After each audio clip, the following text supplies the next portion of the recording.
Arnaud songeait encore à ce qui s'était déroulé la nuit précédente chez Priscilla. Après tout, il avait été sincère, sa réaction était peut-être disproportionnée. Il avait bu le GHB, leur seul tort fut de ne pas l'avoir prévenu. Il se souvenait du désir soudain pour le latino et la jeune transsexuelle, de l'ambiance torride. La drogue s'était transformée en catalyseur pornographique. Il avait eu envie d'eux, contrairement à son chef de cuisine, personne ne l'avait trahi la veille. Il songeait à présent des excuses à Loïc ou à Priscilla. Mais il réalisa soudain la nécessité de couper les ponts avec ceux qui le reliaient directement ou indirectement au drame de l'hôtel. Il fallait tourner cette page pour de bon.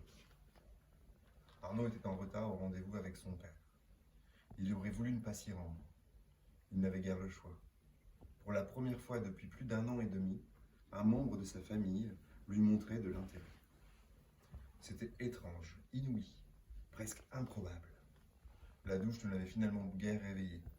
Les effets somnolents du GHB maîtrisaient encore son corps frêle. Ses pensées étaient toujours dans les événements récents, certainement, car la discussion qui suivrait lui semblait confuse. Lorsqu'il entra dans la brasserie de la Porte de Versailles, le patriarche vint immédiatement à sa rencontre, le serrant dans ses bras. Le temps semblait figé, presque immuable. Ça, c'est toi. Je suis très content de te voir. Le jeune homme resta silencieux et suivit son père vers la table où une bouteille de Chablis les attendait. Le père leur servit un verre. Il faut que tu me goûtes ça, avec les huîtres. Ce sera encore meilleur.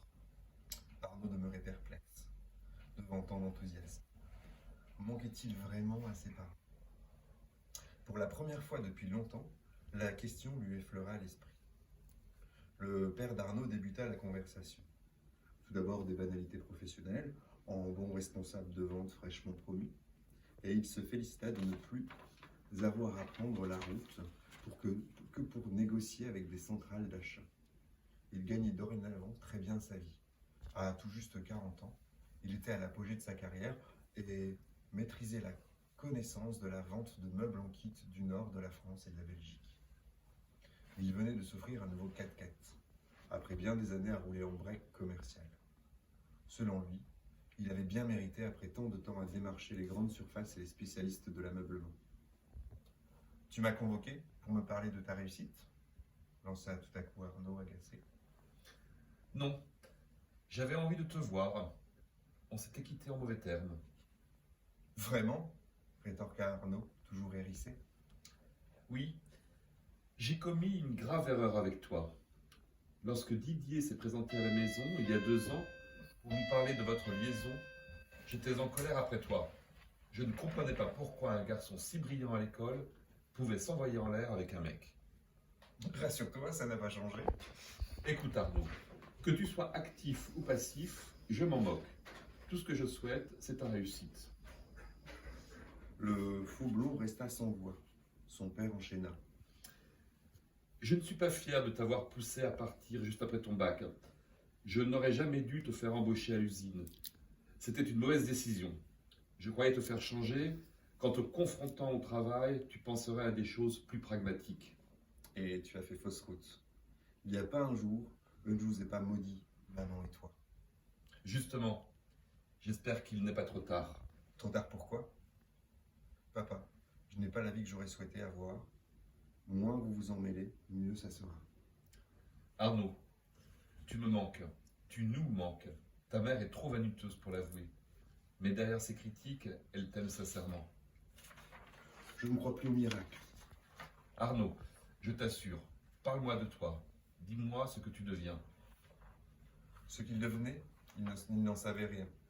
Toutefois, il résuma du mieux qu'il put ces 5 derniers mois. Il avait d'abord quitté l'usine sur un coup de tête et décidé qu'à 20 ans, il n'avait plus à subir les choix d'une vie imposée par ses parents. Son père approuva. Arnaud enchaîna. Il prétendit avoir été hébergé par des amis et avoua travailler dans un restaurant. Il condensa au maximum les informations qu'il délivrait pour ne pas montrer la réalité telle qu'il l'avait vécue. Il se voyait mal dire à son père, en me reniant, vous avez fait de moi un gigolo. Ce n'était du reste pas faux. Ce n'était pas vrai non plus. Il l'avait fait pour survivre. Il avait vécu des expériences multiples.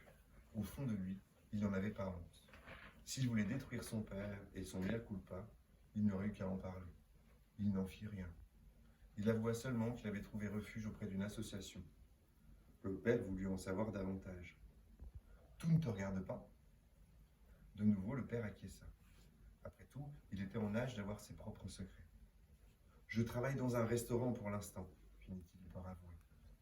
Tu aimes ce que tu fais? L'inquisition commence. Non, tu sais, à ton âge, j'ai moi aussi travaillé à l'usine. Moi aussi, j'ai eu envie de tout plaquer. Puis tu es arrivé, alors je suis devenu vendeur de meubles.